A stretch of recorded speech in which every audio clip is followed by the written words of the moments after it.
What is going on, beautiful people? Today, we're going to be talking about how narcissists feed off your fear. If you're new here, my name is Lee Hammock. I'm a clinically diagnosed narcissist, and welcome to another episode of A Narcissist Explains. Take a look at the video, and I will break it down later. Thanks. The number one thing that a lot of narcissistic people feed off of is fear.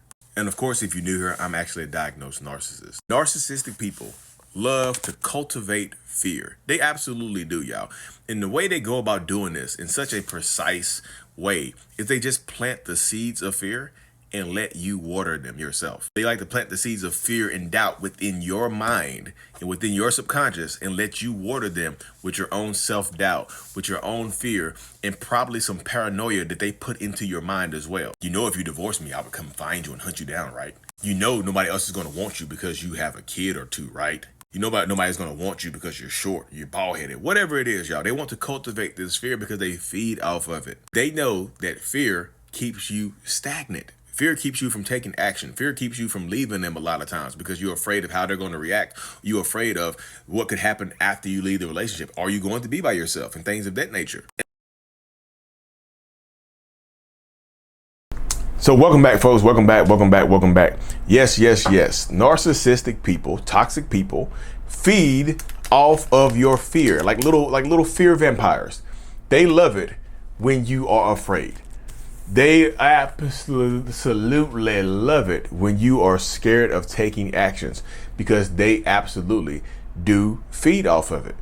And this is what I try to convey to a lot of survivors of narcissistic toxic abuse and whatnot, is the fact that narcissistic people absolutely thrive on it. They love it when you're afraid. You know, they love it when you are afraid of taking action. They love it when you're afraid of moving and leaving them and whatnot because you don't know what comes next for you in life. They damn near sell it to you. They bottle up the fear and they sell it to you. They bottle up the fear and they sell it to you at a marked up rate. They love marking up the price of fear towards you because they enjoy it. They thrive on it. They try to convince you. They try to sell you to the point that, and that's why they'll say things like, "Hey, you know, if you break up with me, nobody's going to want you, right? Nobody's going to want you." Like no matter, and I tell this to people all the time. A lot of times, narcissists are just saying things to make you afraid, to try to drop your self-esteem, to instill doubt within you. There's a lot of narcissists that out there, they do that. They just say anything off the top of their head. Maybe something they saw online or hear it online. I did a one-on-one recently with a woman, and it's just like this. The stuff that her husband was saying to her partner, I think her ex or whatever, was saying to her was crazy. Like he had cheated a bunch of times, whatever, with somebody that had like quite a few kids. This person had multiple kids, had multiple children, right? And he told her, like, you know, nobody's going to want you because you have a kid, right? Nobody wants to be a stepdad, right? While he was actively out here trying to be with somebody that had multiple children. You know, I've heard this story a few times. And I tell people, like, the new supply has kids, but he wants them, right? You see what I'm saying? Like, they just say things to try to drive you down because they know that you can get somebody else. They are afraid. They themselves are afraid, right? Narcissists are afraid. So they try to project their fear onto you. Their fear of being alone and being rejected. They try to project that onto you because they thrive on it. Let's be realistic. Narcissists thrive on it. They feed on it. They love it when you're afraid because your fear keeps you there. It keeps you stuck. If I can instill enough fear in you, it will keep you stuck. You won't leave me because you're afraid. You're afraid that I'll take custody of the kids. You're afraid that I'll ruin your reputation. You're afraid that I'll share some intimate details or smear campaign you or lie about you. You're afraid that I'll treat the new person better than you. You're afraid that you can't find anybody else because that's what I told you, right? Nobody's gonna want you, right? Because you're older, because you're past your prime. You're too short. You're bald headed. You're fat. You know your teeth are messed up. You know nobody's gonna want anybody with a gap in their teeth. Nobody's gonna want anybody with dreads. You're gonna have to cut your hair off because dreads make you look stupid. And the person they cheating on, the dreadheaded with, has dreads. You see what I'm saying? They just say things a lot of times just to cultivate that fear in you, just to stoke it.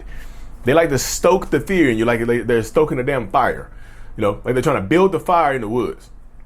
So I tell people, like, bravery and courage are needed if you decide to stay in or if you decide to leave a toxic relationship dynamic.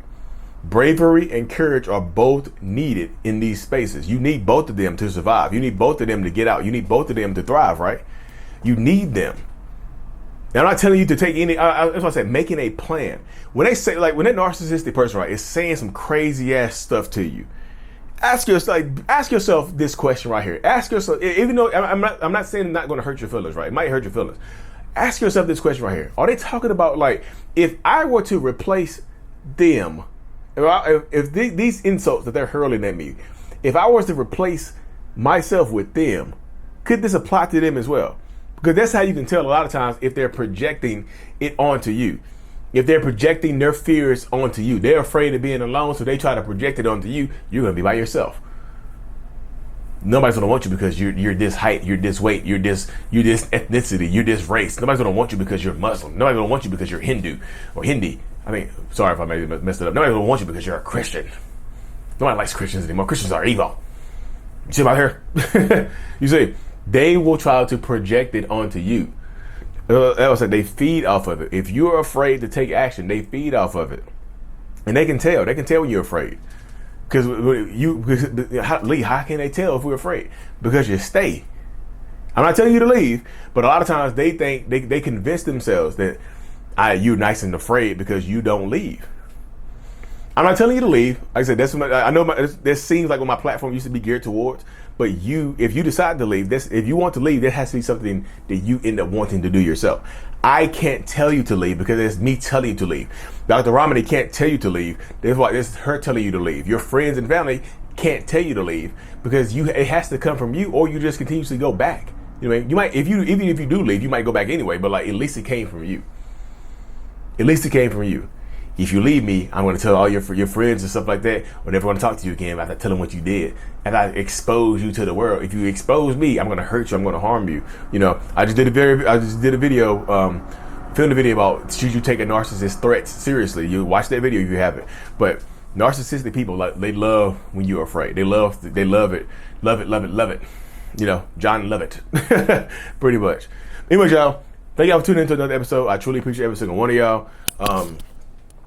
Make sure you subscribe to the channel if you already haven't. And of course, y'all, mental illness is out. Peace. Thank you so much for making it to the end of my video. I am extremely grateful for you. Have no idea. If you haven't already, make sure you go ahead and subscribe to the channel. Helps reach more people. And click on the screen to watch another video or to browse through another playlist. There's also a link on the screen to check out my courses and my support groups to help you heal and understand what you've been through. Thank you so much again. I will see you in the next video. Peace.